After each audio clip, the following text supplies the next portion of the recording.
आगे है हमारा बहुरेशी या बहुभांज रेशे। कौन सा है आगे? बहुरेशी या बहुभांज रेशे।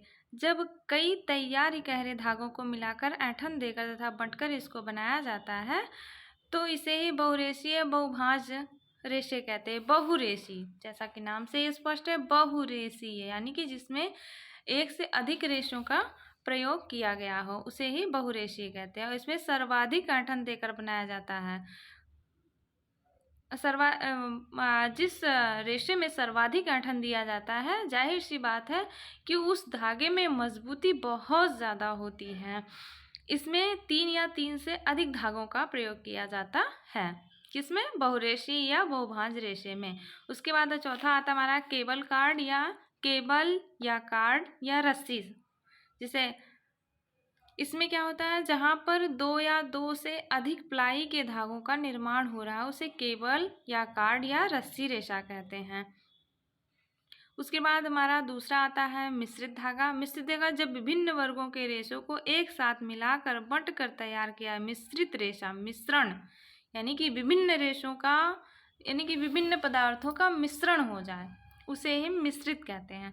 तो मिश्रित धागा जब विभिन्न वर्गों के रेशों को एक साथ मिलाकर बंटकर तैयार किया जाता है तो उसे मिश्रित धागा कहते हैं। जैसे इसके अंतर्गत हमारा एसीटेट, ऊन, रेशम जैसे धागे आते हैं। इन धागों को मिलाकर धागों को मिश्रित धागा कहते हैं। मिश्रित धागों को और क्या कहते हैं? फैंसी धागा भी कहते हैं। मिश्रित धागे को और क्या कहते हैं? फैंसी धागा। ठीक,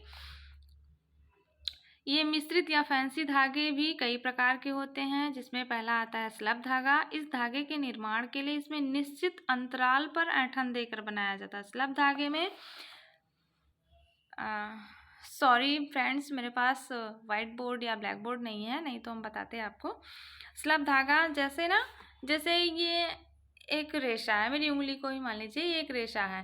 पहले यहाँ पर ऐंठन दी गई, फिर थोड़ी दूर यहाँ पर छोड़ दिया गया, फिर इधर आकर ऐंठन दी गई। ऐसे ही स्लब रेशा तैयार किया जाता है, इसे ही स्लब धागा कहते हैं। ठीक, उसके बाद हमारा आता है फ्लैग धागा। फ्लैग धागा, इसमें एक धागा बटा हुआ तथा दूसरा बिना बटा हुआ धागा होता है। कहने का मतलब है एक धागे में बटा रहता है, स्पाइन किया रहता है, और दूसरा बिना बटा रहता है। और बिना बटे हुए धागे पर बटे हुए धागे को लपेटकर फ्लैग धागे का निर्माण किया जाता है। कहने का मतलब समझ में आ रहा है? एक धागा जो होता है वो बटा हुआ होता है और दूसरा जो होता है बिना बटा होता है। तो जो बटा धागा होता है उसी पे बिना बटा हुए धागे को लपेट कर फिर कताई करके इस धागे का निर्माण किया जाता है, फ्लैग धागे का निर्माण, जो कि मजबूत नहीं होता है। मतलब माइंड एंड थिंकिंग है ना, कि समझने वाली बात है कि अगर एक रेशा बटा होगा एक रेशा बिना बटा होगा तो जाहिर सी बात है कि उस धागे में मजबूती कम होती है, कम होगी, बिल्कुल मजबूती ही नहीं होगी। उसके बाद हमारा आता है स्पाइरल या क्रॉक स्क्रू धागा। इसका निर्माण 2 या 2 से अधिक प्लाई धागे को लेकर बनाया जाता है। प्लाई धागा, जैसे मैंने कहा था ना कि प्लाई धागे में क्या होता था, बताया था ना, प्लाई धागा जिसमें द्वितीय घुमाव दिया जाता है और जिसमें 2 या 2 से अधिक इकहरे धागे का प्रयोग किया जाता है, वही हमारा प्लाई धागा है। उन्हीं प्लाई धागे को मिलाकर स्पाइरल या कॉर्क स्क्रू धागे का निर्माण किया जाता है। फिर आता है हमारा रेटाइन या रेटिनो धागा। ये वस्त्र उद्योग में इस धागे का उपयोग अधिक किया जाता है। जो रेटाइन या रेटिनो धागा है इसका उपयोग सर्वाधिक किया जाता है वस्त्र उद्योग में। ये स्पाइरल धागे का रूपांतरित रूप है।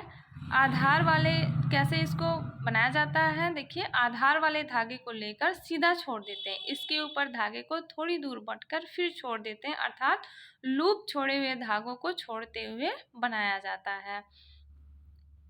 Thank you watching for this. Thank you so much हमारे यूट्यूब चैनल पर आने के लिए। आप लोगों का बहुत बहुत धन्यवाद। मेरे चैनल को like and subscribe and share करिएगा। Thank you so much.